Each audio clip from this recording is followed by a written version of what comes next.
Okay. So last lecture में हम लोगों ने ऑक्सीडेशन नंबर का कॉन्सेप्ट इंट्रोड्यूस किया और उसको समझा। ऑक्सीडेशन नंबर क्या है, ऑक्सीडेशन स्टेट क्या है, ऑक्सीडेशन नंबर कैसे यूज़फुल है, किस तरह से हम ऑक्सीडेशन नंबर डिटरमाइन कर सकते हैं, उसका एक बेसिक इंट्रोडक्शन हमने लिया लास्ट लेक्चर में। अब इस वाले वीडियो में, इस लेक्चर में हम इसको थोड़ा डिटेल में समझने वाले हैं कि डिटर्मिनेशन ऑफ ऑक्सीडेशन नंबर आखिर किया कैसे जा सकता है। हमें किसी मॉलिक्यूल के अंदर एक एटम है, उसका ऑक्सीडेशन स्टेट पता करना है या कहें कि ऑक्सीडेशन नंबर पता करना है। तो how should we determine the oxidation number? सबसे आसान तरीका ये है कि हमें उस मॉलिक्यूल का स्ट्रक्चर पता हो। If we know the structure, it is very easy to determine the oxidation state of any atom in that molecule. अब ये हम कैसे पता करेंगे, उसके लिए हमने कुछ एग्जाम्पल्स लिया है, तो इस एग्जाम्पल से समझने की कोशिश करते हैं। सबसे पहले तो हमारे सामने एक सल्फेट आयन है। इसमें सल्फेट आयन में हम देख सकते हैं कि सल्फर एटम है और 4 ऑक्सीजन एटम इससे बॉन्डेड हैं। 2 ऑक्सीजन डबली बॉन्डेड है और 2 ऑक्सीजन एटम सिंगल बॉन्डेड हैं। अब मुझे सल्फर का अगर ऑक्सीडेशन स्टेट पता करना है इस स्ट्रक्चर में, तो मुझे बस इतना समझ में आना चाहिए कि कौन सा एटम किससे ज़्यादा इलेक्ट्रोनेगेटिव है। इलेक्ट्रोनेगेटिविटी का कॉन्सेप्ट हम लोग पहले से ही जानते हैं कि electronegativity is the ability of an atom to withdraw an electron pair in a chemical bond. तो ये जो केमिकल बॉन्ड्स बन रहे हैं, सभी एटम उन इलेक्ट्रॉन पेयर को अपनी तरफ अट्रैक्ट करना चाहते हैं, लेकिन एक खास एबिलिटी किसी एटम के पास दूसरे एटम से ज़्यादा होती है। तो जहाँ से कि हमको यहाँ पता है कि सल्फेट आयन में oxygen is more electronegative then sulphur. तो भले ही यहाँ पर इलेक्ट्रॉन पेयर जो शेयर हो रहे हैं सल्फर और ऑक्सीजन के बीच में, इसे सल्फर भी अपनी तरफ अट्रैक्ट करने की कोशिश कर रहा है और ऑक्सीजन भी, बट क्योंकि oxygen is more electronegative so it will win, और ये दोनों इलेक्ट्रॉन पेयर ऑक्सीजन की तरफ शिफ्ट होंगे। तो जैसे कि हम लोग पहले भी समझ चुके हैं लास्ट लेक्चर में कि अगर ये इलेक्ट्रॉन इधर शिफ्ट होंगे तो sulphur has lost its 1 electron partially to oxygen atom. तो यहाँ से सल्फर का ऑक्सीडेशन स्टेट हो जाएगा +1। हम ये देखना चाहते हैं कि इस पूरे स्ट्रक्चर में, या यूँ कहें कि इस पूरे मॉलिक्यूल में सल्फर एटम ने कितने इलेक्ट्रॉन टोटल लूज़ किए हैं, पार्शली या कंप्लीटली, उससे हमें फ़र्क नहीं पड़ता। ऑक्सीडेशन नंबर तो हमारे लिए दोनों के लिए सेम ही रहेगा दोनों केस में। तो यहाँ पे +1, इधर भी 2 इलेक्ट्रॉन पेयर शेयर हो रहे हैं सल्फर और ऑक्सीजन के बीच में, जिसमें से 1 इलेक्ट्रॉन तो ऑक्सीजन का है, 1 सल्फर का है। क्योंकि दोनों ऑक्सीजन की तरफ शिफ्ट हो गए तो यूँ कहा जा सकता है कि सल्फर ने 1 इलेक्ट्रॉन ऑक्सीजन को लूज़ किया। यहाँ 4 इलेक्ट्रॉन शेयर्ड हैं सल्फर और ऑक्सीजन के बीच में। यहाँ पे 2 थे, यहाँ 4 इसलिए क्योंकि यहाँ डबल बॉन्ड है। तो ऑब्वियसली यहाँ पे 2 इलेक्ट्रॉन सल्फर के ऑक्सीजन की तरफ शिफ्ट हो रहे हैं, तो सल्फर ने 2 इलेक्ट्रॉन और लूज़ किया, और सिमिलरली इधर भी। तो ओवरऑल अगर देखा जाए इस स्ट्रक्चर में या इस आयन में, sulphur atom total 6 electron lose कर रहा है। 2 + 2 4 and 1 5 and 1 6। तो यहाँ सल्फर का ऑक्सीडेशन नंबर या कहें कि ऑक्सीडेशन स्टेट इज +6, क्योंकि सल्फर 6 इलेक्ट्रॉन्स लूज़ कर रहा है। वेरी सिंपली PCl5 मॉलिक्यूल में भी हम सल्फर का फॉस्फोरस का ऑक्सीडेशन स्टेट पता कर सकते हैं। हमें पता होना चाहिए बस इलेक्ट्रोनेगेटिव ज़्यादा कौन है, तो chlorine is more electronegative then phosphorus.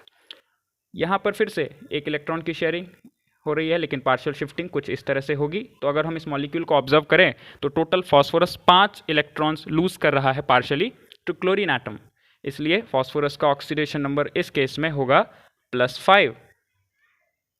ठीक इसी तरह से कुछ और एग्जांपल्स देखते हैं ताकि हमें पूरी तरह से कॉन्सेप्ट का समझ में आए। तो H2O molecule, oxygen atom 2 hydrogen के साथ बॉन्ड बना रहा है और उसके ऊपर 2 लोन पेयर हैं, कुछ इस तरह से इसका शेप होता है। अब ऑक्सीजन डेफिनेटली हाइड्रोजन से काफ़ी ज़्यादा इलेक्ट्रोनेगेटिव है, तो इलेक्ट्रॉन की शेयरिंग होगी ज़रूर, बट शिफ्टिंग होगी ऑक्सीजन की तरफ, और इधर भी। तो 1 इलेक्ट्रॉन ऑक्सीजन इधर से गेन कर रहा है और इधर से गेन कर रहा है। तो अगर ऑक्सीजन का ऑक्सीडेशन स्टेट कहा जाए तो इट वुड बी -2। याद रखें, हमने लास्ट क्लास में समझा है कि oxidation number can be positive as well as it can be negative. Negative तब होता है जब एटम इलेक्ट्रॉन्स गेन करता है। तो यहाँ पे definitely oxygen atom electron gain कर रहा है, तो ऑक्सीडेशन नंबर शुड बी -1। यहीं पे अगर हाइड्रोजन का ऑक्सीडेशन नंबर देखा जाए, दोनों हाइड्रोजन का individually, it will be +1 for both atoms. ठीक इसी तरीके से अगर हम ऊपर वाले मॉलिक्यूल में देखें तो अगर ऑक्सीजन एटम का ऑक्सीडेशन स्टेट पता करना हो, यहाँ तो हमने सल्फर का +6 कहा, अगर इंडिविजुअली हर एक एटम का ऑक्सीडेशन स्टेट पता करना चाहें ऑक्सीजन के लिए, तो वो क्या होगा, बड़ी आसानी से देखा जा सकता है। इस ऑक्सीजन को देखें तो 2 इलेक्ट्रॉन इसने गेन किए हैं सल्फर के, तो इस ऑक्सीजन का ऑक्सीडेशन स्टेट हो गया -2, इसका भी -2। इस ऑक्सीजन को देखें, सल्फर से तो इसने 1 इलेक्ट्रॉन गेन किया है, बट इस ऑक्सीजन के ऊपर एक नेगेटिव चार्ज भी है। इसका मतलब इस ऑक्सीजन एटम ने बाहर कहीं दूसरे एटम से भी इलेक्ट्रॉन गेन किया हुआ है, इसीलिए इसका भी ऑक्सीडेशन स्टेट -2 होगा, क्योंकि ओवरऑल इसने 2 इलेक्ट्रॉन गेन किए। एंड सिमिलरली इस वाले ऑक्सीजन का भी ऑक्सीडेशन स्टेट -2 होगा। यहाँ पर अगर सभी क्लोरीन की बात करें तो 5 क्लोरीन है, सभी क्लोरीन, इनके ऊपर कोई चार्ज तो नहीं है, बट फॉस्फोरस से तो एक इलेक्ट्रॉन विड्रॉ कर ही रहे हैं, अपनी तरफ शिफ्ट करवा ही रहे हैं, यानी कि पार्शियली गेन कर ही रहे हैं। तो ऑक्सीडेशन नंबर सभी क्लोरीन एटम का -1 होगा इस केस में। Is that very clear to all? Okay, next H2O2 molecule, ये हाइड्रोजन पेरोक्साइड है, ये एक स्पेशल कंपाउंड है, इससे हमें एक नई चीज़ समझने को मिलेगी, इसको देखते हैं पहले। तो ये H2O2 मॉलिक्यूल का स्ट्रक्चर है और इसमें हम देखते हैं कि ऑक्सीजन एटम एक तरफ हाइड्रोजन से बॉन्डेड है, तो इधर से एक इलेक्ट्रॉन विड्रॉ कर रहा है। ऑक्सीजन के लिए जब एक इलेक्ट्रॉन विड्रॉ करता है, यानी कि पार्शियल इलेक्ट्रॉन गेन किया उसने, तो oxidation number should be -1। But क्या ये और भी कोई इलेक्ट्रॉन गेन कर रहा है, ये भी एक बार देख लेते हैं। तो इस तरफ हम देखते हैं कि ऑक्सीजन दूसरे ऑक्सीजन एटम से बॉन्डेड है। अब अगर ये ऑक्सीजन है और ये ऑक्सीजन है, तो जैसी इलेक्ट्रोनेगेटिविटी इस एटम की है वैसे ही इलेक्ट्रोनेगेटिविटी इस एटम की भी होगी, बोथ आर सेम। तो इसका मतलब क्या इन दोनों एटम के बीच में जो इलेक्ट्रॉन शेयर्ड हैं, क्या वो शिफ्ट होंगे लेफ्ट साइड और राइट साइड? Certainly not. तो यहाँ पर बिल्कुल कोई शिफ्टिंग नहीं होगी। तो ओवरऑल इस ऑक्सीजन ने कितने इलेक्ट्रॉन गेन किए? सिर्फ इस साइड से एक इलेक्ट्रॉन गेन किए। तो ऑक्सीजन का ऑक्सीडेशन नंबर हो गया -1। और सिमिलरली अगर हम देखें इस ऑक्सीजन के लिए भी, तो ऑक्सीडेशन नंबर हो गया -1। तो ऑक्सीजन का ऑक्सीडेशन स्टेट यहाँ -1 कहा जा सकता है। कुछ और एग्जाम्पल देखते हैं, ये थोड़ा और स्पेशल मॉलिक्यूल है, ट्राइब्रोमो ऑक्टा ऑक्साइड। तो इस मॉलिक्यूल में हमें फिलहाल इसके सिर्फ स्ट्रक्चर से मतलब है, और ऑक्सीडेशन स्टेट हम कैसे पता करेंगे इससे मतलब है। हम यहाँ पे 3 ब्रोमीन और 8 ऑक्सीजन एटम देख सकते हैं, कुछ इस तरह से ये बॉन्डेड हैं। अगर हम एक एक करके ब्रोमीन का ऑक्सीडेशन स्टेट निकालें तो देखते हैं क्या आता है। यहाँ इस तरफ से शिफ्टिंग हम करवाएंगे। Oxygen is very electronegative than bromine. Again oxygen is the second most electronegative element till known. Just इससे ज़्यादा इलेक्ट्रोनेगेटिव एटम एक फ्लोरीन है, तो बाकी oxygen second most electronegative element है, तो यानी बाकियों से तो ज़्यादा इलेक्ट्रोनेगेटिव होगा ही। तो इस समय देखें अगर ब्रोमीन का, तो ऑक्सीडेशन स्टेट कितना है? 2 2 एंड 2। 2 इलेक्ट्रॉन इधर ऑक्सीजन को लूज़ किया, इधर लूज़ किया और इधर लूज़ किया, तो ऑक्सीडेशन स्टेट इज +6। सिमिलरली इस ब्रोमीन के लिए भी +6 आना चाहिए, इट्स क्वाइट ऑब्वियस। और अगर इस ब्रोमीन एटम का देखेंगे, तो इस ब्रोमीन एटम के लिए भी +6, बेग की पार्डन, यहाँ पे और इधर 2 इलेक्ट्रॉन इधर लूज़ किए, 2 इलेक्ट्रॉन इधर लूज़ किए, 1 इलेक्ट्रॉन और अच्छा 2 इलेक्ट्रॉन इधर लूज़ किए, 2 इलेक्ट्रॉन इधर लूज़ किए। क्या यहाँ पे कोई इलेक्ट्रॉन लूज़ होगा? Definitely not. क्या इलेक्ट्रॉन कोई यहाँ लूज़ होगा? Definitely not. Same concept, bromine के बीच में जो बॉन्ड होगा उसमें कोई शिफ्टिंग नहीं होगी, क्योंकि जितना इलेक्ट्रोनेगेटिव ये ब्रोमीन है उतना इलेक्ट्रोनेगेटिव ये भी होगा और उतना ही इलेक्ट्रोनेगेटिव ये भी होगा। तो अगर इस सेंट्रल ब्रोमीन को देखें तो इसने टोटल कितने इलेक्ट्रॉन लूज़ किए हैं? इधर 2 इलेक्ट्रॉन और नीचे 2 इलेक्ट्रॉन, ओवरऑल 4 इलेक्ट्रॉन लूज़ हुए हैं पार्शियली, इसलिए इस ब्रोमीन का ऑक्सीडेशन स्टेट शुड बी +4। और अगर अब S4O62- को देखा जाए, तो इस आयन का स्ट्रक्चर हमारे सामने है। इसमें फिर से ऑक्सीडेशन स्टेट पता किया जा सकता है, सेम मेथड, ऑक्सीजन। इस तरह से मुझे लगता है कि अब हम इतनी एबिलिटी गेन कर चुके हैं कि इसके ऑक्सीडेशन स्टेट को इसके स्ट्रक्चर से बड़ी इजीली पता कर सकते हैं। और अगर हम देखें ध्यान से, तो 2 और 2 4 और 1 5, तो इस सल्फर का oxidation state +5, again 2 + 2 and 1 5, oxidation state +5। दोनों सल्फर का ऑक्सीडेशन स्टेट +5 है, बट अगर बीच वाले 2 सल्फर एटम को हम ध्यान से देखें तो इनका oxidation state should be 0, because ये सल्फर लेफ्ट साइड भी सल्फर से बॉन्डेड है एंड राइट साइड पे बॉन्डेड है। सो इज दिस सल्फर, इस सल्फर की भी सेम सिचुएशन है। तो दोनों ने ना कोई इलेक्ट्रॉन लूज़ किया ना कोई इलेक्ट्रॉन गेन किया, दोनों का ऑक्सीडेशन स्टेट 0 है। अभी जो हमने ये 2 मॉलिक्यूल्स देखे हैं, इसमें अगर हम ध्यान से ऑब्जर्व करें तो हम देखते हैं कि जितने भी ब्रोमीन एटम हैं इसमें सबका ऑक्सीडेशन स्टेट एक जैसा नहीं है। 2 एटम +6 स्टेट में है और 2 एटम +4 स्टेट में है। सिमिलरली यहाँ पे 4 सल्फर एटम है और सबका ऑक्सीडेशन स्टेट फिर से एक जैसा नहीं है। 2 +5 स्टेट में है और 2 सल्फर एटम 0 ऑक्सीडेशन स्टेट में है। तो ये अभी हमको एक पॉइंट ऑफ व्यू डेवलप करना चाहिए कि ऐसा ज़रूरी नहीं है कि एक मॉलिक्यूल के अंदर जितने भी एटम होंगे उनका सबका ऑक्सीडेशन स्टेट सेम हो। ये बहुत ही आसान है समझना। ऐसा क्यों? क्योंकि वो तो डिपेंड करता है उस मॉलिक्यूल का स्ट्रक्चर कैसा है, उस मॉलिक्यूल की बनावट कैसी है, उसमें अलग अलग एटम ने किस तरह से बॉन्ड बनाए हैं। डेफिनेटली ऑक्सीडेशन नंबर तो उसी पर डिपेंड करता है, क्योंकि अल्टीमेटली ऑक्सीडेशन नंबर है क्या? सिंपली कि किसी एटम ने कितने इलेक्ट्रॉन लूज़ किए हैं। तो जैसे वो बॉन्ड बनाएगा उस हिसाब से पता चलेगा कि उसने कितने इलेक्ट्रॉन लूज़ किए होंगे। डेफिनेटली इसीलिए ऑक्सीडेशन नंबर तो एवं एक इंडिविजुअल एटम का डिपेंड करता है, अलग अलग हो सकता है। एक ही मॉलिक्यूल के अंदर एक ही जैसे बहुत सारे एटम हैं और सबका ऑक्सीडेशन नंबर सेम भी हो सकता है, लेकिन ज़रूरी नहीं है, ये डिफरेंट भी हो सकता है। तो ये कॉन्सेप्ट भी हमें ध्यान में रखना चाहिए अब से। इसी के साथ कुछ और मॉलिक्यूल्स को समझ लें तो हमें कुछ और नई बात समझने को मिलेगी। अगर हम O2 ऑक्सीजन को देखें, ऑक्सीजन के एक मॉलिक्यूल को देखें, तो उसमें दो ऑक्सीजन एटम के बीच में डबल बॉन्ड होता है। अगर इसमें इंडिविजुअली दोनों ऑक्सीजन एटम का ऑक्सीडेशन स्टेट पता किया जाए तो ये क्या आना चाहिए? ऑक्सीजन ऑक्सीजन के साथ बॉन्डेड है, दोनों की सेम इलेक्ट्रोनेगेटिविटी है, तो यहाँ पे कोई शिफ्टिंग नहीं इलेक्ट्रॉन की होगी, ना लेफ्ट साइड ना राइट साइड। तो क्या इस ऑक्सीजन एटम का कोई ऑक्सीडेशन स्टेट होगा? Certainly not, it will be in zero oxidation state, और इस ऑक्सीजन के लिए भी जीरो होगा। सिमिलरली H2 मॉलिक्यूल में H और H एटम के बीच में बॉन्ड है, zero and zero. Nitrogen gas में, नाइट्रोजन गैस के मॉलिक्यूल्स होते हैं N2, ट्रिपल बॉन्ड होता है दो नाइट्रोजन एटम के बीच में, बट हैं तो दोनों नाइट्रोजन एटम, सेम इलेक्ट्रोनेगेटिविटी, तो न पार्शियली ये गेन करेगा ना पार्शियली ये गेन करेगा, कोवेलेंट बॉन्डिंग है, परफेक्ट शेयरिंग हो रही है, नॉन पोलर बॉन्ड है, तो जीरो एंड जीरो। तो हम इससे ये समझते हैं कि ऐसे कई मॉलिक्यूल होते हैं जो नॉन पोलर होते हैं, जो होमो एटॉमिक मॉलिक्यूल होते हैं। होमो एटॉमिक मॉलिक्यूल जितने भी होंगे उन सब में ऑक्सीडेशन स्टेट सभी एटम का जीरो होगा, क्योंकि दो एटम्स हैं या तीन एटम्स हैं, अगर उनमें आपस में बॉन्डिंग हुई है, सबकी इलेक्ट्रोनेगेटिविटी सेम है, तो कोई किसी से इलेक्ट्रॉन खींचेगा नहीं, कोई किसी को इलेक्ट्रॉन लूज नहीं करेगा पार्शियली या कंप्लीटली। इसीलिए जब कोई लूज नहीं होगा इलेक्ट्रॉन, जब कोई गेन नहीं होगा इलेक्ट्रॉन, तो ऑक्सीडेशन नंबर जीरो ही होना चाहिए, तो वो जीरो है। इसी तरीके से हम अगर सल्फर के मॉलिक्यूल को देखें, S8 मॉलिक्यूल होता है सल्फर का, अगर एक सल्फर का एलोट्रोप देखें तो S8 मॉलिक्यूल की फॉर्म में वो एग्जिस्ट करता है। बहरहाल हम अगर इस स्ट्रक्चर में देखें कि सल्फर एटम्स का ऑक्सीडेशन स्टेट क्या क्या है, इसमें 8 सल्फर के एटम हैं। अगर लेकिन हम किसी को भी देखें तो हमें ऐसा एक भी सल्फर नहीं दिखता है जो अपने जैसे एटम के अलावा किसी और एटम से बॉन्डेड है। इसका मतलब जितने भी बॉन्ड हैं वो सभी नॉन पोलर बॉन्ड होने चाहिए, इसलिए इसमें जितने भी एटम हैं सबका ऑक्सीडेशन स्टेट जीरो होना चाहिए। तो वंस अगेन ये भी तो एक होमो एटॉमिक मॉलिक्यूल ही है, और होमो एटॉमिक मॉलिक्यूल में ऑक्सीडेशन स्टेट सबका जीरो होता है, ये इस बात से हम प्रूव कर सकते हैं। तो ये 3-4 एग्जाम्पल हमें ये समझाते थे।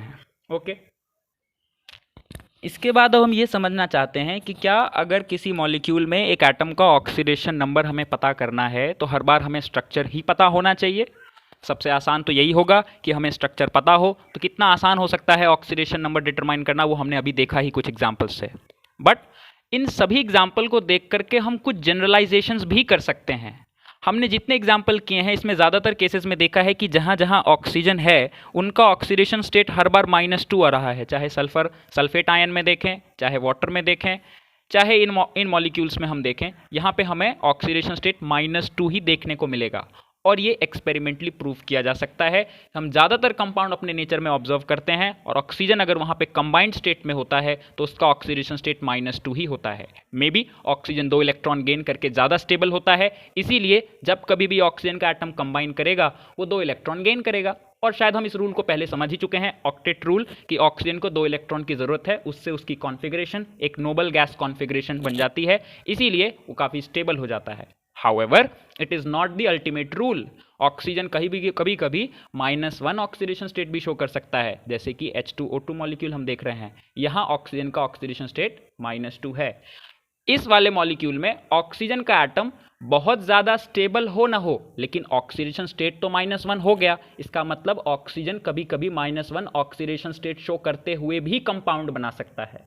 तो एक ये जनरलाइजेशन हम कर सकते हैं कि मोस्ट केसेस में -2, but in few cases -1 also. आगे हम कुछ और एग्जाम्पल देखेंगे जिसमें ऑक्सीजन कुछ अलग तरह के ऑक्सीडेशन स्टेट भी शो कर सकता है -2 और -1 के अलावा। हालांकि ऑक्सीजन जब एलिमेंटल स्टेट में होता है, यानी किसी और दूसरे टाइप के एटम के साथ कंबाइंड नहीं है, अगर बॉन्डेड है तो सिर्फ अपने जैसे एटम के साथ ही बॉन्डेड है, जैसे 2 ऑक्सीजन के बीच में बॉन्ड है तो ऑक्सीडेशन स्टेट 0। ठीक इसी तरीके से ओजोन का मॉलिक्यूल अगर होता है O3, इसमें 3 एटम हैं, 3 एटम में आपस में ही बॉन्डिंग हुई है ऑक्सीजन के, वंस अगेन तीनों एटम का ऑक्सीडेशन स्टेट 0 होगा। तो ये बात हम याद रख सकते हैं। सिमिलरली हम ये भी देख रहे हैं कि ऑक्सीडेशन नंबर हाइड्रोजन का ज़्यादातर केस में +1 आ रहा है, जैसे कि यहाँ पे, जैसे कि यहाँ पे, जैसे कि और भी कई एग्जाम्पल देखेंगे। डेफिनेटली अगर प्योर स्टेट में हो, एलिमेंटल स्टेट में हो, किसी दूसरे टाइप के एटम के साथ कंबाइंड ना हो, तब तो सबका 0 होता है, तो हाइड्रोजन का भी 0 होगा। तो हाइड्रोजन के लिए जनरलाइजेशन ये की जाती है कि अगर वो नॉन मेटल्स के साथ बॉन्डेड हैं हाइड्रोजन का एटम, तो डेफिनेटली हाइड्रोजन को अपने इलेक्ट्रॉन लूज करने पड़ेंगे, क्योंकि जब वो नॉन मेटल के साथ बॉन्ड बनाएगा तो non metals are more electronegative than hydrogen, वो हाइड्रोजन से उसका इलेक्ट्रॉन पार्शियली छीन लेंगे, थोड़ा सा खींच लेंगे, तो पार्शियली लूज करना पड़ेगा हाइड्रोजन को। इसका मतलब इलेक्ट्रॉन लॉस्ट इलेक्ट्रॉन का लॉस हुआ, तो इसका मतलब ऑक्सीडेशन नंबर इज +1।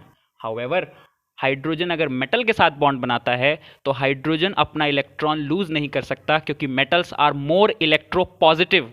मेटल खुद इलेक्ट्रॉन लूज करना चाहते हैं वो स्टेबिलिटी गेन करने के लिए, तो वो इलेक्ट्रॉन एटम को गेन करना पड़ेगा, और हाइड्रोजन एटम का ऑक्सीडेशन नंबर उस केस में होगा -1। तो इस तरह से कुछ जनरलाइजेशन की जा सकती हैं और इससे कुछ जनरल रूल बनाए जा सकते हैं। तो क्यों ना ऐसे कुछ जनरलाइज्ड रूल्स को याद रख लिया जाए, ताकि उनको अगर हम याद रख सकें तो कई बार अगर हमें मॉलिक्यूल का स्ट्रक्चर नहीं भी पता है तो भी हम उसमें इंडिविजुअल एटम्स का ऑक्सीडेशन स्टेट डिटरमाइन कर सकते हैं। तो वो जनरलाइज्ड रूल्स क्या हैं उनको समझ लेते हैं एक बार। तो वो कुछ जनरलाइज्ड रूल्स ये हैं और मैंने उनको नोट डाउन कर लिया है, तो आप लोग इसे देख करके नोट डाउन कर सकते हैं, समझते हुए चलेंगे एक एक करके। सबसे पहला पॉइंट ये कहा गया है कि the oxidation number of atoms in their elemental state is always 0। इस पॉइंट को हम लोग समझ चुके हैं कि एलिमेंटल स्टेट में जब एटम्स होते हैं, एलिमेंटल स्टेट का मतलब होता है जब एक एटम प्योरली अपने जैसे एटम के साथ ही बॉन्डेड हो या इंडिविजुअली एग्जिस्ट करता हो, वो एलिमेंटल स्टेट कहलाती है किसी भी एटम की। और जब वो एटम किसी दूसरे एटम के साथ कंबाइन कर ले तो वो कंपाउंडेड स्टेट हो जाती है, कंबाइंड स्टेट हो जाती है। जैसे ऑक्सीजन अगर हाइड्रोजन के साथ कंबाइन कर ले तो वो कंपाउंडेड स्टेट है या कंबाइंड स्टेट है ऑक्सीजन के लिए भी और हाइड्रोजन के लिए भी। लेकिन जब ऑक्सीजन अपने साथ बॉन्ड बना रहा है, हाइड्रोजन सिर्फ अपने साथ बॉन्ड बना रहा है, तो ये एलिमेंटल स्टेट है इन एटम्स की। और एलिमेंटल स्टेट में सबका ऑक्सीडेशन नंबर 0 होता है। हम इस बात को जानते हैं क्यों।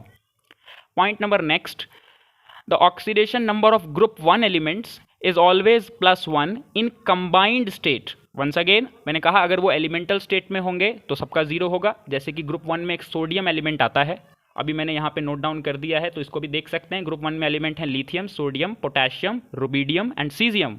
ये सभी एलिमेंट की टेंडेंसी एक इलेक्ट्रॉन लूज करने की होती है। शायद हम इसको पहले के चैप्टर्स में समझ चुके हैं, तो इसको अभी दोबारा समझने की ज़रूरत नहीं है। सिर्फ इतना याद रखेंगे कि ग्रुप 1 एलिमेंट्स जितने भी हैं, जब भी वो कंबाइन करेंगे तो एक इलेक्ट्रॉन लूज ही करेंगे, क्योंकि वो इलेक्ट्रोनेगेटिव बहुत कम होते हैं। They are very weak electronegative elements, very less electronegativity, तो इलेक्ट्रॉन लूज करेंगे ही करेंगे। और कितने इलेक्ट्रॉन लूज करेंगे? +1, क्योंकि +1 से यानी एक इलेक्ट्रॉन ही लूज कर पाएंगे। एक से ज़्यादा इलेक्ट्रॉन लूज करने से वो अनस्टेबल हो जाते हैं। ऑक्टेट रूल और बाकी अदर फैक्टर्स हैं, फिलहाल के लिए ये याद रखेंगे। Similarly oxidation number of group 2 elements is always +2 in combined state. Once again जब वो एलिमेंटल में है 0, कंबाइंड स्टेट में है +2। ग्रुप 2 के एलिमेंट्स क्या क्या हैं ये याद रखने पड़ेंगे हमें। Beryllium, magnesium, calcium, strontium and barium. Oxidation number of oxygen atom in most cases is -2। अभी मैंने एक जनरलाइजेशन किया ही था।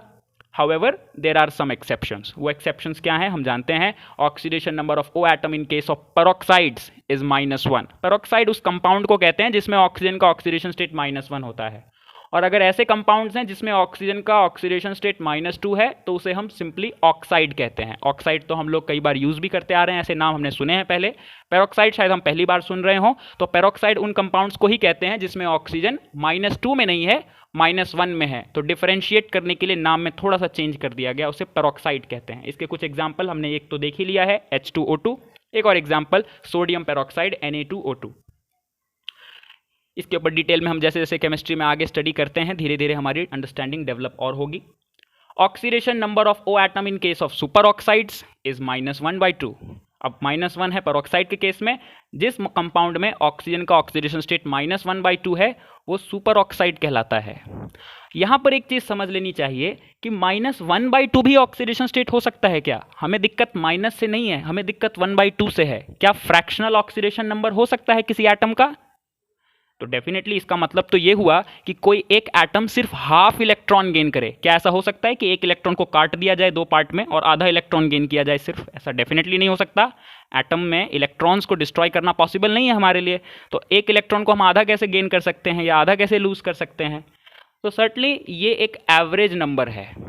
जैसे कि KO2 है, KO2 में हो सकता है कि पोटेशियम है और 2 ऑक्सीजन एटम है, तो दोनों ऑक्सीजन एटम ने आधा आधा इलेक्ट्रॉन गेन किया हो, ऐसा नहीं है। लेकिन ऐसा तो हो सकता है कि 2 ऑक्सीजन एटम है, एक एटम ने कोई भी इलेक्ट्रॉन गेन ना किया हो ऑक्सीजन के, लेकिन एक एटम ने 1 इलेक्ट्रॉन गेन किया हो। तो अगर हम जस्ट एक एवरेज कहें कि दोनों एटम का एवरेज ऑक्सीडेशन स्टेट क्या है, तो एक का 0 और एक का -1, दोनों का एवरेज होगा -1/2। ओके, तो ऐसे कंपाउंड्स भी हो सकते हैं, लेकिन हमको फ्रैक्शन से घबराना नहीं है, फ्रैक्शन से कंफ्यूज नहीं होना है, वो बस इसका क्या मीनिंग है अभी हमने इस एग्जांपल से समझा। लेकिन एक बात याद रखनी है कि जिस कंपाउंड में फ्रैक्शनल ऑक्सीडेशन स्टेट होगा उन कंपाउंड का ऑक्सीडेशन स्टेट होगा, उन कंपाउंड्स को हम कहेंगे सुपर ऑक्साइड्स। तो peroxides, super oxides and generally oxides तो हम जानते ही हैं। इसके अलावा ऑक्सीडेशन स्टेट OF2 में +2 है एंड O2F2 में +1 भी है। तो इस चीज़ को भी हम समझ सकते हैं। ये दो इंपॉर्टेंट कंपाउंड है जिसमें oxygen plus oxidation state show कर रहा है। प्लस का मतलब ऑक्सीजन इलेक्ट्रॉन लूज कर रहा है। और थोड़ी देर पहले क्या हमने ये बात नहीं की थी कि oxygen is second most electronegative element after fluorine. तो फ्लोरीन के बाद वो सेकेंड मोस्ट इलेक्ट्रोनेगेटिव एलिमेंट है, लेकिन फ्लोरीन तो उससे ज़्यादा इलेक्ट्रोनेगेटिव एलिमेंट है। अगर ऑक्सीजन फ्लोरीन के साथ बॉन्डेड है तो डेफिनेटली उसको इलेक्ट्रॉन लूज ही करने पड़ेंगे, क्योंकि फ्लोरीन इस बार ज़्यादा पावरफुल है, तो वो ऑक्सीजन के इलेक्ट्रॉन अपनी तरफ खींचेगा, ना कि ऑक्सीजन फ्लोरीन के इलेक्ट्रॉन अपनी तरफ खींच पाएगा। बाकी केस में ऑक्सीजन खींच सकता है क्योंकि वो सेकंड नंबर पे है, बट फ्लोरीन तो उससे भी आगे है इलेक्ट्रोनेगेटिविटी के मामले में। अब क्योंकि एक ऑक्सीजन दो फ्लोरीन के साथ बॉन्डेड है तो दोनों फ्लोरीन एक एक इलेक्ट्रॉन खींचेंगे ऑक्सीजन से, तो कितना ऑक्सीडेशन स्टेट हो जाएगा? +2, क्योंकि लूज किया इस बार तो प्लस। अगर O2F2 है तो +1, क्वाइट ऑब्वियस। इस तरह से हम समझ सकते हैं। आगे oxidation number group 17 element. Group 17 element हम जानते हैं क्या क्या है, fluorine, chlorine, bromine and iodine. इसे जल्दी जल्दी हम समझ सकते हैं, याद रखना बस आसान है, इसको आसानी से याद ही रखेंगे तो काफ़ी काम हो जाएगा। Is usually -1, however atoms like chlorine, bromine and iodine can also show plus positive oxidation state when bonded to more electronegative atom than them. इस पॉइंट को समझते हैं कि ग्रुप 17 जिनको हम हेलोजन भी कहते हैं, ग्रुप 17 एलिमेंट्स को, इनका ऑक्सीडेशन नंबर ज़्यादातर केस में यूजुअली -1 होता है, क्योंकि ये स्टेबल हो जाते हैं एक इलेक्ट्रॉन गेन करके ही। हाउएवर क्लोरीन, ब्रोमीन और आयोडीन पॉजिटिव ऑक्सीडेशन स्टेट भी शो कर सकते हैं। इसका मतलब तो ये हुआ कि अगर वो किसी एटम के साथ बॉन्डेड हैं तो इलेक्ट्रॉन लूज भी कर सकते हैं। सर्टनली वो इलेक्ट्रॉन, वो एटम क्लोरीन, ब्रोमीन या आयोडीन से ज़्यादा इलेक्ट्रोनेगेटिव होना चाहिए था, तभी तो उनको लूज कर पाएंगे। लेकिन ध्यान रखें, मैंने यहाँ पे फ्लोरीन नहीं लिखा है, हमने कहा है however atoms like chlorine, bromine और iodine, there is no fluorine, because fluorine से ज़्यादा इलेक्ट्रोनेगेटिव कोई है ही नहीं। तो फ्लोरीन किसको लूज कर सकता है? किसी को भी नहीं, क्योंकि उससे ज़्यादा इलेक्ट्रोनेगेटिव कोई नहीं है। फ्लोरीन से कौन खींच सकता है इलेक्ट्रॉन? कोई नहीं। इसलिए फ्लोरीन कभी भी पॉजिटिव ऑक्सीडेशन स्टेट शो नहीं करेगा। लेकिन उसी के ग्रुप में जो बाकी एलिमेंट हैं जो उससे कम इलेक्ट्रोनेगेटिव हैं और बाकियों से भी वो कम इलेक्ट्रोनेगेटिव होते हैं, जैसे क्लोरीन, ब्रोमीन, आयोडीन, ये सभी एटम ऑक्सीजन से भी कम इलेक्ट्रोनेगेटिव होते हैं। यानी कि अगर ये ऑक्सीजन के साथ बॉन्डेड हुए तो सर्टनली ऑक्सीजन इनसे इलेक्ट्रॉन इजीली खींच पाएगा। ये ऑक्सीजन के केस में इलेक्ट्रॉन अपना लूज करेंगे तो इनका ऑक्सीडेशन स्टेट पॉजिटिव हो सकता है। तो ऐसे और भी कई कंपाउंड हैं। कुछ इंटर हैलोजन कंपाउंड्स होते हैं जिसमें हैलोजन और हैलोजन के बीच में बॉन्ड होता है, जैसे क्लोरीन और आयोडीन के बीच में बॉन्ड हो सकता है। अब क्लोरीन और आयोडीन में chlorine is more electronegative, iodine is less electronegative. जब इन दोनों में बॉन्डिंग होगी तो आयोडीन से इलेक्ट्रॉन क्लोरीन अपनी तरफ खींच लेगा, तो क्लोरीन का तो ऑक्सीडेशन नंबर -1 हो जाएगा या -2 हो सकता है, लेकिन आयोडीन का ऑक्सीडेशन स्टेट या oxidation number will always be positive in that case. तो इंटर हैलोजन कंपाउंड्स में भी पॉजिटिव ऑक्सीडेशन स्टेट शो कर सकते हैं। कहने का मतलब ये कि ग्रुप 17 के जितने भी एलिमेंट हैं जनरली तो -1 शो कर सकते हैं, लेकिन फ्लोरीन को छोड़ के बाकी एटम पॉजिटिव ऑक्सीडेशन स्टेट भी शो कर सकते हैं, ये भी याद रखना है।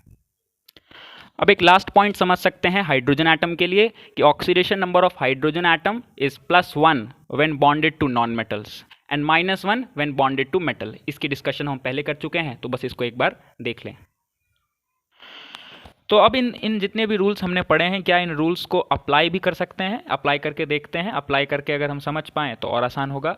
इनमें हमें जितने भी मॉलिक्यूल मैंने लिखा है, मैंने एक का भी स्ट्रक्चर नहीं बनाया है, क्योंकि हमने रूल्स इसीलिए पढ़े हैं कि बिना स्ट्रक्चर के भी अगर हम ऑक्सीडेशन स्टेट निकालना चाहें तो क्या निकाला जा सकता है। तो कुछ एग्जाम्पल देखें, जैसे FeO, ये है हमारा FeO का एक मॉलिक्यूल, फेरस ऑक्साइड, और इसमें अगर मैं आयरन का ऑक्सीडेशन स्टेट देखना चाहता हूँ तो कैसे निकाल सकते हैं इसको? तो Fe का ऑक्सीडेशन स्टेट मुझे पता करना है, लेकिन अभी हमने एक रूल में पढ़ा है कि oxygen in most cases shows -2 oxidation state, और हमें अगर ये पता हो कि ये -2 ऑक्सीडेशन स्टेट शो करता है तो क्या हम आयरन का ऑक्सीडेशन स्टेट बता सकते हैं? -2 फॉर्म में अगर ऑक्सीजन होगा, इसका मतलब इसने 2 इलेक्ट्रॉन गेन किए होंगे। किससे गेन किए होंगे 2 इलेक्ट्रॉन? इस मॉलिक्यूल में ऑक्सीजन के अलावा और कौन सा एटम है? सिर्फ एक Fe ही तो है। तो अगर इसने 2 इलेक्ट्रॉन गेन किए हैं तो लूज किसने किए होंगे? सर्टनली Fe ने। तो Fe का ऑक्सीडेशन नंबर अपने आप क्या हो गया? +2, इजी। अगर SO2 मॉलिक्यूल को देखें, यहाँ सल्फर और ऑक्सीजन है। फिर से अगर ये माने कि ऑक्सीजन यहाँ पर 2 इलेक्ट्रॉन गेन करेगा, क्योंकि जनरली वो -2 ऑक्सीडेशन स्टेट शो करता है, तो 2 इलेक्ट्रॉन गेन कर रहा है एक ऑक्सीजन का एटम। यहाँ टोटल कितने ऑक्सीजन है? 2 एटम्स हैं। अगर दोनों 2-2 इलेक्ट्रॉन गेन करेंगे तो टोटल कितने इलेक्ट्रॉन चाहिए इन दोनों को? 4 इलेक्ट्रॉन। वो आएगा कहाँ से? इसमें इन दोनों के अलावा और कौन एटम है? सल्फर। तो सर्टनली वो एटम को सल्फर ही होगा जिसको 4 इलेक्ट्रॉन लूज करने पड़ेंगे। तो सल्फर का ऑक्सीडेशन नंबर या ऑक्सीडेशन स्टेट यहाँ क्या हो गया? +4। SO4 2- आयन देखते हैं, सल्फेट। अब यहाँ पर थोड़ा ध्यान से देखें, यहाँ पर 4 ऑक्सीजन है। अगर एक ऑक्सीजन का एटम 2 इलेक्ट्रॉन गेन करता है तो 4 ऑक्सीजन को कितने इलेक्ट्रॉन चाहिए? 4 2 8। तो 8 इलेक्ट्रॉन चाहिए हमको टोटल। इस मॉलिक्यूल में ऑक्सीजन को 8 इलेक्ट्रॉन चाहिए। वो कहाँ से आएगा? तो सर्टनली दिखता है कि सल्फर से आएगा, लेकिन एक बात ध्यान रखेंगे कि क्या वो 8वां इलेक्ट्रॉन ये सल्फर ही लूज करे या कुछ और हो सकता है। तो हम यहाँ देखते हैं कि इस पे ओवरऑल 2 नेगेटिव का चार्ज है। नेगेटिव चार्ज हमको पता होना चाहिए कि अगर किसी एटम पे या किसी मॉलिक्यूल में, आयन में नेगेटिव चार्ज है, इसका मतलब एक्स्ट्रा इलेक्ट्रॉन बाहर से, मॉलिक्यूल के बाहर से कहीं से गेन हुए हैं, यानी कि एक तरह से इंपोर्टेड हैं। 2 इलेक्ट्रॉन बाहर से आए हैं। टोटल इलेक्ट्रॉन की रिक्वायरमेंट थी 8, उसमें तो 2 इलेक्ट्रॉन बाहर से आ गए। तो सल्फर को कितने लूज इलेक्ट्रॉन करने पड़ेंगे? अब सिर्फ 6 इलेक्ट्रॉन लूज करने पड़ेंगे। तो सल्फर का ऑक्सीडेशन नंबर कितना हो जाएगा इसमें? +6। और क्या अभी हमने थोड़ी देर पहले नहीं देखा था कि सल्फेट आयन में सल्फर का ऑक्सीडेशन स्टेट +6 था? सर्टनली। Fe2O3 मॉलिक्यूल, इसमें आयरन और ऑक्सीजन के बीच में बॉन्ड है, लेकिन ऑक्सीजन के 3 एटम हैं, आयरन के 2 एटम हैं। अब ऑक्सीजन 2 इलेक्ट्रॉन गेन करता है, टोटल 3 ऑक्सीजन है, तो 6 इलेक्ट्रॉन की रिक्वायरमेंट है। 6 इलेक्ट्रॉन कहाँ से मिलेंगे इनको? बाहर से कोई चार्ज नहीं है, इसका मतलब बाहर से ना कोई इलेक्ट्रॉन आया है ना बाहर कोई इलेक्ट्रॉन गया है। तो जो भी लूज करने पड़ेंगे वो सब किसको लूज करने पड़ेंगे? आयरन एटम को। किसको? ऑक्सीजन को, ताकि इसको 6 इलेक्ट्रॉन मिल सके। 3 ऑक्सीजन है इसलिए। अब यहाँ पे 2 आयरन एटम है, तो क्या लगता है कितने कितने इलेक्ट्रॉन लूज किए होंगे दोनों ने? सर्टनली 3-3 इलेक्ट्रॉन लूज किए होंगे। अगर हम एक एवरेज लेके चलें, 6 इलेक्ट्रॉन की रिक्वायरमेंट है, लूज करने वाले 2 एटम हैं, तो 3-3 इलेक्ट्रॉन ही लूज हुए होंगे। तो दोनों एटम का ऑक्सीडेशन स्टेट इस केस में +3 है। CuCl2, कॉपर और क्लोरीन के बीच में बॉन्ड है। इस मॉलिक्यूल में 2 क्लोरीन है। और थोड़ी देर पहले अभी हमने एक रूल पढ़ा है कि हैलोजन एटम्स जो हैं, जिसमें फ्लोरीन, क्लोरीन, ब्रोमीन और आयोडीन आते हैं, उनका जनरली -1 ऑक्सीडेशन स्टेट होता है। मतलब वो जनरली 1 इलेक्ट्रॉन गेन करते हैं, क्योंकि वो काफ़ी इलेक्ट्रोनेगेटिव भी हैं बाकी एटम्स के कंपैरिजन में, और 1 इलेक्ट्रॉन गेन करने से उनमें स्टेबिलिटी भी आती है, नोबल गैस कॉन्फ़िगरेशन बन जाता है। इसलिए तो 1 इलेक्ट्रॉन अगर गेन करेंगे तो 2 क्लोरीन एटम है, तो टोटल कितने इलेक्ट्रॉन चाहिए? दोनों को 1-1, यानी 2 इलेक्ट्रॉन कहाँ से आएंगे? बाहर तो कोई चार्ज नहीं है, यानी कि एक्स्ट्रा बाहर से कुछ नहीं आ रहा है। तो इलेक्ट्रॉन किसको लूज करना पड़ेगा? सिर्फ कॉपर को। और कॉपर 2 इलेक्ट्रॉन लूज करेगा इस बॉन्ड को बनाने के लिए, तो कॉपर का ऑक्सीडेशन स्टेट अपने आप हो गया +2। तो आई होप हम ऑक्सीडेशन नंबर इस तरह से भी निकाल सकते हैं अगर उन जनरलाइज्ड रूल्स को हम समझ लें।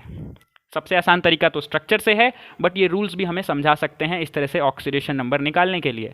ठीक इसी तरीके से अगर फॉस्फेट आयन में देखा जाए PO3-, इसमें फॉस्फोरस का ऑक्सीडेशन नंबर निकालना चाहें तो कैसे निकाल सकते हैं? एक ऑक्सीजन को 2 इलेक्ट्रॉन चाहिए, टोटल 4 ऑक्सीजन है, तो 8 इलेक्ट्रॉन की रिक्वायरमेंट हो गई टोटल, चारों को 2-2। लेकिन 3 इलेक्ट्रॉन बाहर से आ रहे हैं, कैसे पता चला? 3-, तो 8 इलेक्ट्रॉन में से 3 इलेक्ट्रॉन तो बाहर से ही मिल गए। तो अब बाकी कितने और चाहिए? 5 इलेक्ट्रॉन। वो कौन लूज करेगा? फॉस्फोरस। तो फॉस्फोरस का ऑक्सीडेशन नंबर इस केस में क्या हो गया? +5। So simple. तो इस तरह से ऑक्सीडेशन नंबर हम किसी भी तरह से निकाल सकते हैं। एक एग्जांपल और अच्छा रहेगा, H2SO4 सल्फ्यूरिक एसिड है ये, और H2SO4 के मॉलिक्यूल में मैं सल्फर एटम का ऑक्सीडेशन नंबर पता करना चाहता हूँ।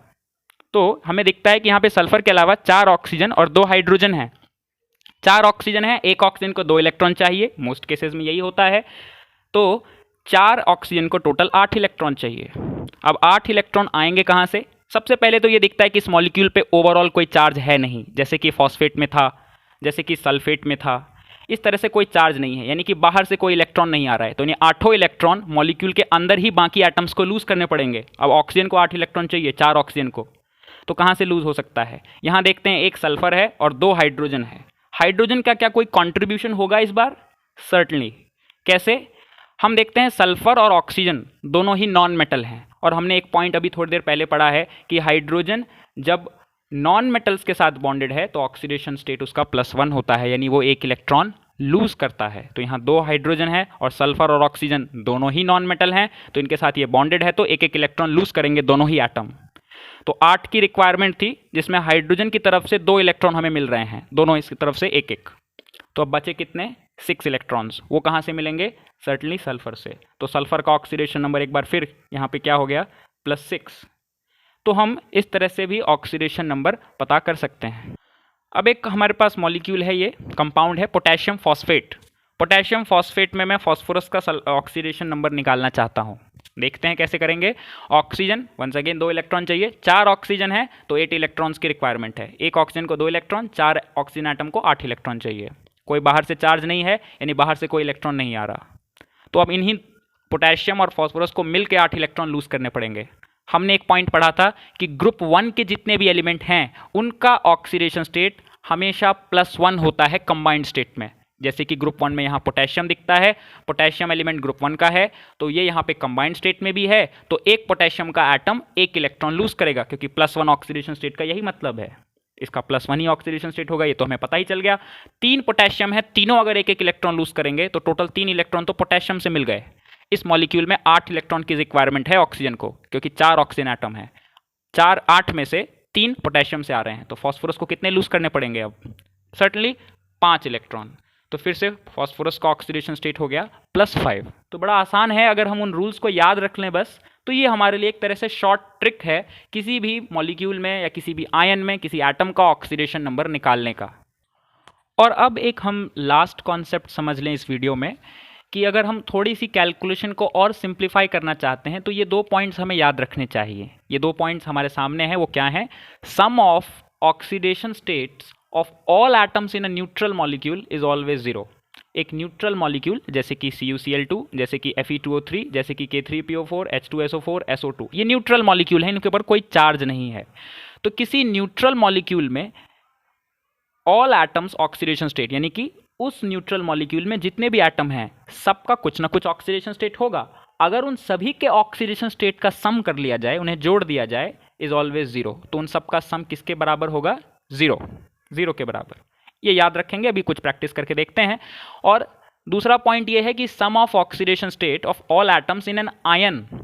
अगर हमारे पास न्यूट्रल मॉलिक्यूल नहीं है, एक चार्ज्ड स्पीशीज है जिसे हम आयन कहते हैं, कैटायन और एनायन, अगर ऐसा है तो उस आयन में जितने भी एटम हैं सबके ऑक्सीडेशन स्टेट का अगर सम कर दिया जाए, is always equal to the charge on the ion. तो ओवरऑल उस आयन पे जो चार्ज है उसके बराबर होता है। दोनों पॉइंट्स को एग्जांपल से समझते हैं। तो पहले पॉइंट को समझने के लिए हम SO2 मॉलिक्यूल, जिसको मैंने थोड़ी देर पहले पढ़ाया था, इसी को समझते हैं। SO2 मॉलिक्यूल में सल्फर एटम है और ऑक्सीजन एटम है, लेकिन ये न्यूट्रल मॉलिक्यूल है, कोई चार्ज नहीं है। मुझे सल्फर एटम का ऑक्सीडेशन नंबर निकालना है। फिर से, तो सल्फर एटम का ऑक्सीडेशन नंबर हमें पता तो नहीं है, या ऑक्सीडेशन स्टेट हमें पता तो नहीं है, we can let it x, हम इसको x मान सकते हैं थोड़ी देर के लिए। और ऑक्सीजन एटम का ऑक्सीडेशन स्टेट हमें याद रखना है कि वो -2 होता है। जब तक मेंशन ना किया हो कि ये कंपाउंड पेरोक्साइड है या सुपर ऑक्साइड है, तब तक हम मान के चलेंगे कि वो -2 ही होगा। ये कन्फ्यूजन आ सकती है कि हम कैसे कहें कि -2 ही होगा, हमने तो पढ़ा है -1 भी हो सकता है, -1/2 भी हो सकता है। लेकिन जब तक मेंशन नहीं है कि वो पेरोक्साइड है या सुपर ऑक्साइड है, तब तक हम मोस्ट केसेस में -2 मान के चलेंगे। तो एक ऑक्सीजन का -2 ऑक्सीडेशन स्टेट हुआ, लेकिन क्या यहाँ पर एक ही ऑक्सीजन एटम है? नहीं, यहाँ 2 ऑक्सीजन एटम है। और ये पॉइंट में कहा गया है कि sum of all the atom, वो एक जैसे हों या अलग अलग टाइप के हों। तो ऑक्सीजन के 2 एटम है। अब इसका मतलब ये नहीं कि वो एक जैसे हैं तो किसी एक को ही काउंट करेंगे। एटम तो टोटल 3 है इसके अंदर, एक सल्फर और 2 ऑक्सीजन, दोनों का -2, तो उनको 2 बार ऐड करेंगे, -2 + -2, और सल्फर का x। तो मैं सीधा लिख सकता हूँ x, एक ऑक्सीजन का -2 होता है, 2 ऑक्सीजन है तो 2 टाइम्स -2, यानी 2 × -2। बट इन सबका सम किसके बराबर होना चाहिए? 0, क्योंकि न्यूट्रल मॉलिक्यूल है। तो ये हो जाएगा x - 4 = 0 and x comes out to be +4। क्या यहाँ पर भी हमारा +4 ही आया था? यस, +4 ही आया था। इस तरह से हम निकाल सकते हैं। अगर हम एक और एग्जाम्पल देखें Fe2O3 मॉलिक्यूल का, इसके सामने ही मैं कर देता हूँ। Fe2O3 मॉलिक्यूल, ये भी न्यूट्रल मॉलिक्यूल है। एक आयरन का x मान लेते हैं, दूसरे आयरन के लिए भी x होगा तो 2x मान लेते हैं, 2 × x, क्योंकि एक आयरन एटम का अगर x है तो दूसरे आयरन एटम का भी हम x ही मान के चलेंगे। हालांकि आगे हम नेक्स्ट वीडियो में देखेंगे कि इसमें थोड़ी सी प्रॉब्लम हो सकती है हमको। हालांकि इन जनरल केस में हम यही मानेंगे कि अगर एक आयरन का x है तो दूसरे आयरन का भी इस कंपाउंड में x ही होगा। तो x + x = x, x + x is 2x। And इसमें फिर ऑक्सीजन एटम है, एक ऑक्सीजन का ऑक्सीडेशन स्टेट -2 है, यहाँ पर 3 ऑक्सीजन है तो 3 × -2। ओवरऑल चार्ज डेफिनेटली 0 है, न्यूट्रल मॉलिक्यूल है तो सम 0 के बराबर होना चाहिए। तो it is 2x - 6 is equal to 0, so x is equal to +3। I hope this point is also quite clear. इस तरह से हमने इस वीडियो में डिटेल में ये सीखा कि ऑक्सीडेशन नंबर कैसे डिटरमाइन कर सकते हैं। अब हमें ऑक्सीडेशन नंबर डिटरमाइन करना आ जाना चाहिए। जो कॉन्सेप्ट समझ में ना आया हो आप इस वीडियो को रिवाइंड करके दोबारा देख सकते हैं, और इस तरह से हम इस पूरे कॉन्सेप्ट को समझ के चलेंगे। इसके बाद हमारे पास एक काम बच गया है रिडॉक्स वाले चैप्टर में, वो है बैलेंसिंग ऑफ रिडॉक्स रिएक्शन। उसके लिए नेक्स्ट वीडियो में कंटिन्यू करेंगे। So thank you for this video and wait for the next part.